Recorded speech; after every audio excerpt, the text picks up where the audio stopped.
तो हम आज देखेंगे कि हिंदी साहित्य क्या है, हिंदी के बारे में संपूर्ण अध्ययन करेंगे। तो हिंदी से पहले हमारे देश में कई भाषाएं बोली जाती थी।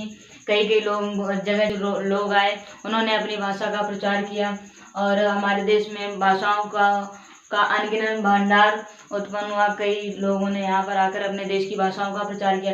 तो पहले जो भाषा बोली जाती थी, सर्वप्रथम हमारी संस्कृत थी, दूसरी थी पाली, तीसरी प्राकृत और चौथी अपभ्रंश, और जो एक और भाषा थी अवट्ट, लेकिन उसे यहाँ पर शामिल नहीं किया गया था।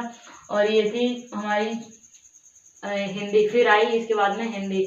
तो जो संस्कृत का कार्यकाल रहा है वो 1500 से 500 ईसा पूर्व का है, और जबकि पाली का 500 ईसा पूर्व से 1 ईस्वी तक का है, और प्राकृत का कार्यकाल है 1 ईस्वी से 500 ईस्वी तक, और अपभ्रंश का कार्यकाल है 500 ईस्वी से 1000 ईस्वी तक। और जो हमारी हिंदी है, जो आज भाषा बोली जाती है, उसका कार्यकाल है 1000 से आज तक, 1000 ईस्वी से आज तक हमारी हिंदी भाषा बोली जाती है।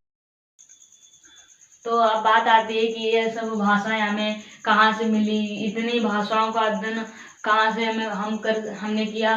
तो इतने वर्ष तो कोई जीवित नहीं रह सकता। तो इसके लिए गारसा द तासी, जो कि फ्रांस के रहने वाले थे, इनका जन्म 1794 ईस्वी में हुआ था। इन्होंने सभी भाषाओं को एकत्रित करके एक पुस्तक लिखी जिसका नाम है हिस्तवाद अला लिटरेचर हिंदुस्तानी।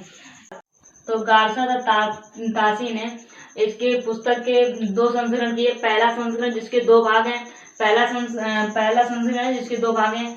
इन्होंने 1839 में पहले भाग का संस्करण किया और 1847 में दूसरे भाग का संस्करण किया। जो पहला संस्करण था उसके 2 भाग थे, पहला 1839 में किया गया संस्करण और दूसरा 1847 में। और जो दूसरा संस्करण हुआ था, ये हुआ था, इसके 3 भाग थे और ये 1871 में हुआ था। इसके बाद जब हमारे हिंदी कवि हैं LH वासुदेव, इन्होंने लक्ष्मी शंकर वासुदेव, इन्होंने 1952 में एक पुस्तक लिखी थी जिसका नाम है हिंदी साहित्य का इतिहास। तो लक्ष्मी शंकर वासुदेव ने एक पुस्तक लिखी जिसका नाम है हिंदी साहित्य का इतिहास। इन्होंने जो कवि थे उनके अंग्रेजी लेटर का पहला शब्द लिया।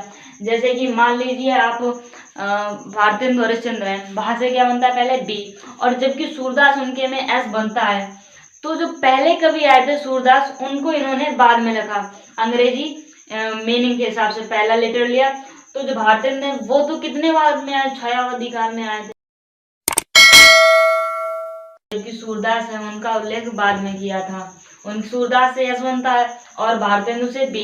तो अंग्रेजी ABCD में बी पहले आता है, इसलिए उन्हें भारतेंदु का वर्णन पहले किया, जबकि एस बाद में आता है। जबकि सूरदास पहले आए थे, उनका इन्होंने वर्णन बाद में किया। जो इनकी पुस्तक है हिंदी साहित्य का इतिहास, उसका प्रकाशन ब्रिटेन आयरलैंड के प्राच्य अनुवाद समिति में किया गया था। इनकी कमी पुस्तक की यह थी कि इन्होंने जो अंग्रेजी का पहला लेटर था उसके माध्यम से कवियों को दर्शाया था, जबकि सूरदास पहले आए थे और भारतेंदु बाद में आए थे। तो इनकी यह पुस्तक हिंदी साहित्य का विभाजन यहाँ भी फेल हो गया। तो इसके बाद जो आचार्य रामचंद्र शुक्ल है हमारे हिंदी के कवि, तो उन्होंने नागरी प्रचारणी सभा हिंदी शब्द सागर में एक हिंदी साहित्य का विकास किया, जिसका प्रकाशन उन्होंने 1929 में किया है। इसमें 1000 कवि थे। तो आचार्य रामचंद्र के मतानुसार जो उन्होंने पुस्तक लिखी थी हिंदी साहित्य का इतिहास, उन्होंने इसे 4 कालों में बांट रहा था। पहला वीरगाथा काल, वीरगाथा काल को हम अन्य नामों से भी जानते हैं।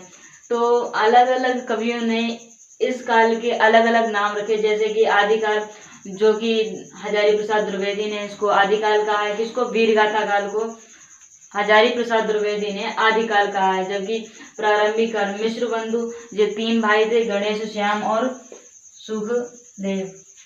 इसमें से गणेश बिहारी और श्याम बिहारी और सुखदेव बिहारी, ये जो तीनों बिहारी थे, इन्होंने मिलकर ये मिश्र बंधु ने इसे प्रारंभिक काल कहा है। और चरण काल को डॉक्टर राम कुमार वर्मा ने वीर गाथा काल को ही चरण काल कहा है। विश्वनाथ प्रसाद ने वीर काल कहा है। किसको? वीर गाथा काल को विश्वनाथ प्रसाद ने वीर काल कहा है।